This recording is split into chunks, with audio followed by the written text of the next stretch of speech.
राबोडी भागात माजी पोलीस अधिकारी अजित पालकर यांच्या पत्नी अश्विनी पालकर यांनी काल राष्ट्रवादी काँग्रेस पार्टी शरदचंद्र पवार पक्षामध्ये जाहीर प्रवेश केला आहे।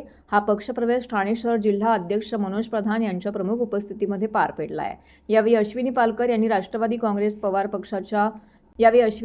राष्ट्रवादी काँग्रेस शरदचंद्र पवार पक्षाच्या विचारधारेशी प्रेरित होऊन सामाजिक व राजकीय क्षेत्रात सक्रिय सहभाग घेण्याचा निर्धार व्यक्त केला आहे। समाजहित, महिला सक्षमीकरण तसेच सर्वसामान्य नागरिकांच्या प्रश्नासाठी पक्षाच्या माध्यमातून काम करण्याची इच्छा त्यांनी व्यक्त केली आहे।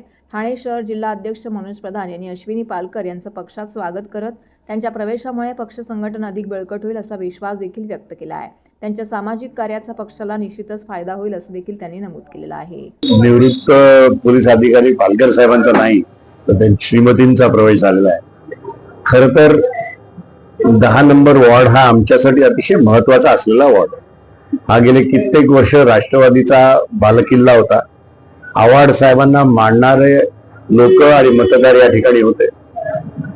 वास्तव आहे की आमच्यातले 4 नगरसेवक सोडून गेले आणि जिथे जिथे आमचे नगरसेवक होते आणि सोडून गेले तिकडे आम्ही खऱ्या अर्थाने जोर लावतोय आणि त्याचाच एक भाग म्हणून आज पालकर ताईंना आम्ही या ठिकाणी पक्षात प्रवेश दिला। आमची अशी इच्छा आहे की एक कडवी झुंज आम्ही या 10 नंबर पॅनलमध्ये देऊ आणि जो त्याचा पहिला पाय आज आम्ही टाकलाय तो ताईंना प्रवेश देऊन टाकलाय।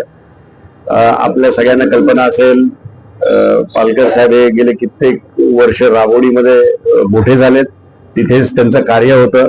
ताई आणि आमचे मित्र त्यांचा चिरंजीव हे देखील चांगला जनसमुदाय त्यांचा आहे आणि चांगलं त्यांचं कॅरेक्टरसाठी त्यांची ओळख आहे। यांनी पक्षात प्रवेश केल्यामुळे नक्कीच राष्ट्रवादीची ताकद त्या 10 नंबर प्रभागात वाढणार।